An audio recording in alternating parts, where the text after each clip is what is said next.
Bonsoir, bonsoir. Bonsoir à tout le monde. Ça y est, ça démarre. Hein. Donc, je vais vous présenter très très rapidement l'association Connaissance et Partage, la petite soirée, enfin un petit peu notre concept, ça va être assez rapide.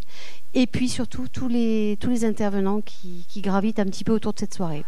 Donc déjà pour l'association de Connaissance et Partage, pour ceux qui la connaissent pas ou qui la connaissent mal ou qui s'en rappellent plus, on a le droit d'oublier. C'est une association qui a 12 ans d'âge, jeune, mais en même temps un peu vieille pour une association, enfin qui commence à avoir un peu d'expérience, qui est issue de la fusion de 3 associations. Un club de chercheurs du CNRS qui organisait des conférences, le club du CNRS justement, un club d'astronomie sur Castelnau-le-Lez et une association qui s'appelait BIC et qui faisait de l'événement culturel, des événementiels culturels. Et ces 3 associations ont décidé de fusionner et de n'en faire plus qu'une qui s'appelait Connaissance et Partage, avec justement un objectif que vous découvrez ce soir et qui est tout au long de notre programmation d'une manière générale, qui est de mêler l'art, les sciences, le savoir et évidemment la notion de partage également. Cette année, notre thématique, c'est l'émerveillement. Je pense que vous l'avez vu, lu, revu, relu. On a décidé de baser toute la thématique de l'année sur l'émerveillement. Et on centre beaucoup plus la notion de l'émerveillement sur les 5 soirées SAS, Sciences, Arts, Société, qu'on organise tout au long de la saison, de septembre à juillet. Donc il y en a déjà eu 2 qui ont eu lieu. Celle de ce soir, que vous avez choisi de venir voir.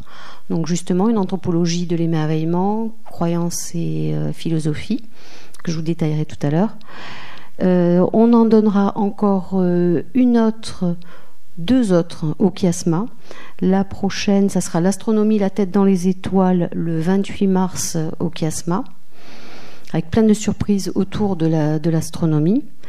Et la dernière, ce sera le 23 mai, mardi 23 mai, le corps, sens et perception. Comment nos sens peuvent nous tromper ou nous émerveiller. Nous donnons aussi sur le même principe une journée thématique sur la culture allemande et l'Allemagne, ici même à l'Agora. Ça aura lieu le samedi 1er avril.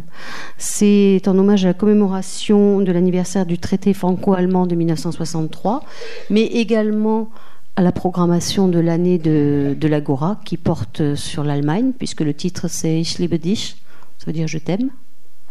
Ich liebe Agora, pardon. C'est pas Ich liebe dich, c'est Ich liebe Agora, j'aime l'Agora. Donc à cette occasion, ça sera pareil, des artistes, des scientifiques, des chercheurs, toute une journée d'échanges et de rencontres, avec même un petit repas allemand au milieu, pour ceux qui voudront se restaurer sur place. Voilà, toutes nos informations sont accessibles sur notre site. Nos adhérents les reçoivent régulièrement sous forme de newsletters et d'informations mensuelles, d'inscriptions, etc.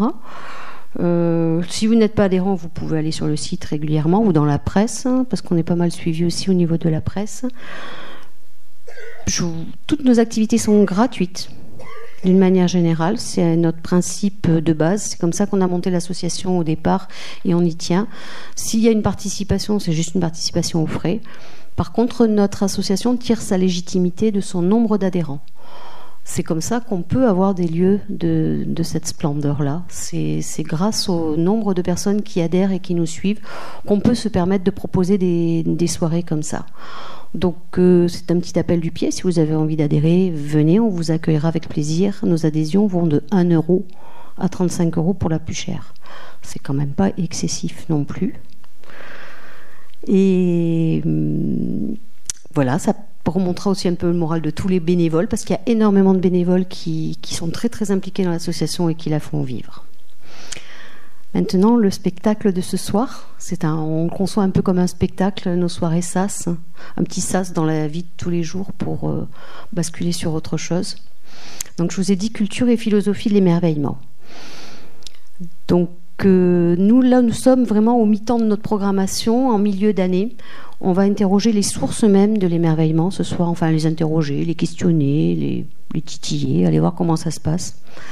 Et pour démarrer, on va s'intéresser aux éléments constitutifs de l'émerveillement chez l'enfant.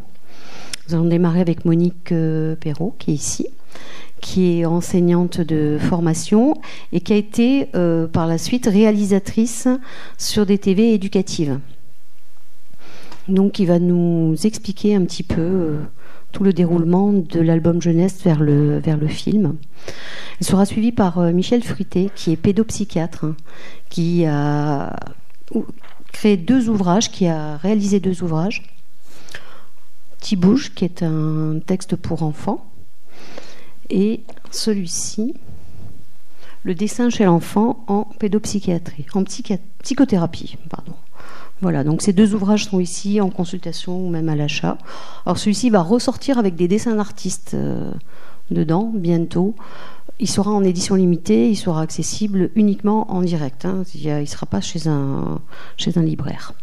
On vous donnera les coordonnées si ça vous intéresse. Ensuite, nous allons découvrir une philosophie de vie qui place l'émerveillement au centre même de l'être humain et qui considère que ça fait partie de notre nature profonde.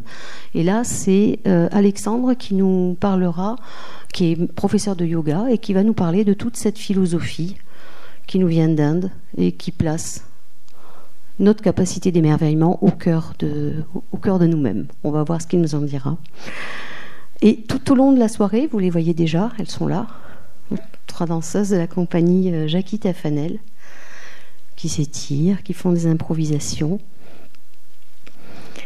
qui vont nous donner leur point de vue, parler, danser, chanter, sur la place de l'improvisation dans l'émerveillement. Donc vous les verrez, parfois, elles passeront, elles repasseront, elles feront des spectacles, vous aurez des tranches vraies de spectacles, issues de leur dernière création qui s'appelle « Il se peut que ». Il se peut que. Et pour finir, vous aviez sur la programmation un intervenant, Jean Barrault, qui est par ici, qui devait nous faire une présentation sur notre capacité à nous émerveiller au travers de nos jardins, les jardins dans le monde. Bon, on s'est rendu compte que la soirée était quand même bien pleine, voire même trop pleine. Donc Jean, vous verrez son travail dans le cadre de l'intervention de Michel Fruité, au travers d'images d'enfants qu'on a montées en petits films. Mais par contre, son intervention, on se la garde et on va la faire en beaucoup plus longue parce qu'elle est quand même très riche et très dense. On va la faire lors d'une conférence, très certainement en extérieur, ce qu'on appelle nos conférences pique-nique. Et Jean pourra nous présenter toute la richesse des merveilleux jardins à travers le monde, entre l'Occident et l'Orient. Voilà, je vous remercie, passez une très belle soirée. Et maintenant, je vais laisser la place à Monique.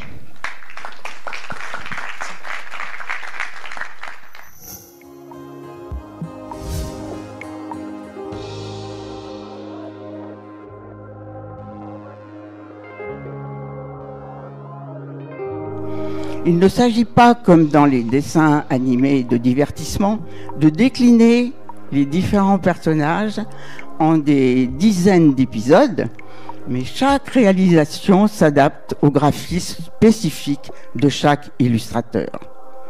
Comment mettre les superbes illustrations de Thierry Dedieu en mouvement en étant le plus fidèle possible à son auteur? La solution s'est vite imposée. Il faut rendre visite à l'atelier de Thierry.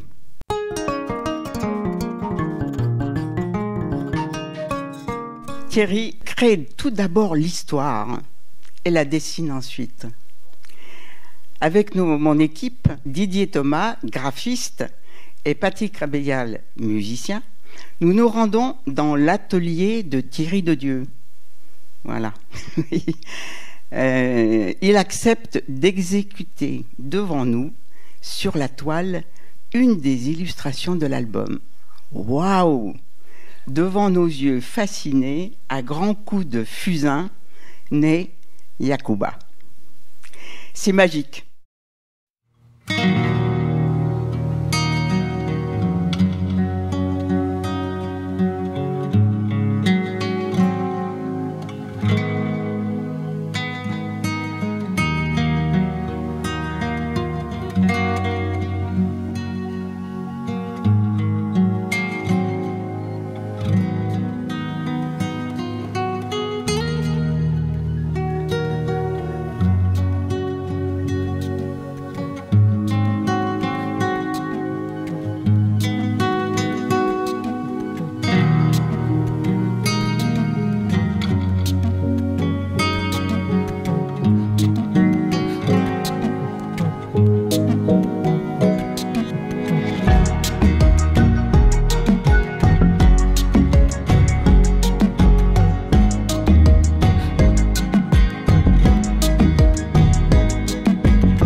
Parce que qu'est-ce qui se passe? Dans les relations qu'on a entre nous, hein, il y a toujours un élément de surprise.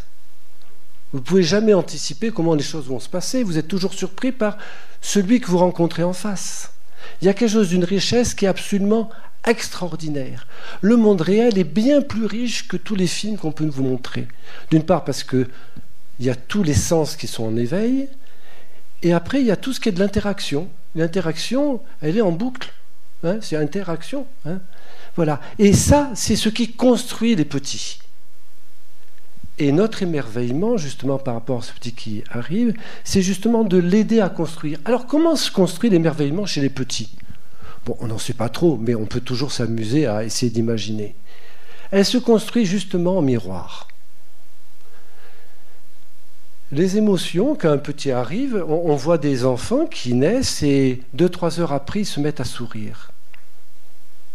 Et si l'adulte en face, la mère ou le père ou la personne, disent mais regarde, il sourit. Et de voir sourire un bébé, eh ben, ça vous émeut, ça vous émerveille. Et vous allez pouvoir le dire. Et de le fait de le ressentir, l'enfant, lui, va l'entendre et le ressentir. Et c'est comme ça qu'un sourire devient un sourire. Au début, c'est un mouvement, on pourrait dire, du corps, mais qui n'a pas forcément la teneur, l'incarnation de cette émotion-là. Et c'est dans l'échange avec vous que ça va prendre corps d'une certaine façon. Donc l'émerveillement naît de l'émerveillement de l'autre, du partage de cet événement ensemble dans un moment donné.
il y a quelque chose en nous qui est de l'ordre de l'intemporel. En France, en Occident, nous avons une vision du temps linéaire. En Inde, elle est plus globale, elle est plus sphérique. Le passé, comme son nom l'indique, il est passé, on ne peut pas revenir dessus. Le futur, comme son nom l'indique toujours, il est plus loin, il n'est pas encore là. Donc nous passons notre temps dans des nostalgies du passé, dans des traumas du passé, et dans des projections du futur. Qu'est-ce que je vais faire? Comment je vais gérer ça? Qu'est-ce que L'invitation de cette voie de l'émerveillement, c'est quand est-ce que je donne sa chance à maintenant.